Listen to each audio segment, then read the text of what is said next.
pula yang sibuk nak jadi pomen kat sini. Aduh, hai. Tak, aku tengah ni. Tengok ni. Ha. Ni pasang spacer. Hai.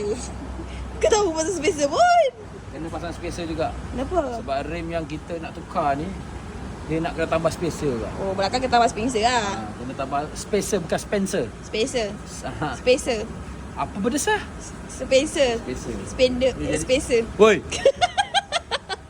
Jadi dia tengah adjust lah. Oh, Adjustable dia. okey. Tinggi rendah dia. Yang ni adjustable dia 3 step. Dia ada high low, body shift dengan soft height. Level dia lah. Pam. Jadi dia senang lah nak turun naik ke apa kan. Ada orang tanya, okey ke pakai adjustable ni untuk kereta yang daily use? Okey. Tapi bergantung pada adjustment. Kalau nak ambil yang soft height lah. Lagi satu soft height ni, kita boleh adjust dekat dia punya adjustment atas tu. Dari satu adjustment dia. Jadi tak payah nak buka Exober nak adjust tak payah. Dekat atas Bam. tu. Ada soft height. Tapi lagi satu, jangan lupa. Dekat Melaka ni 5/7 macam biasa. Okey, kita ada buat easy. Korang dapatkan easy, mana tahu boleh dapat kancil turbo. Kaca turbo. Aku dah belilah kancil turbo yang silver tu.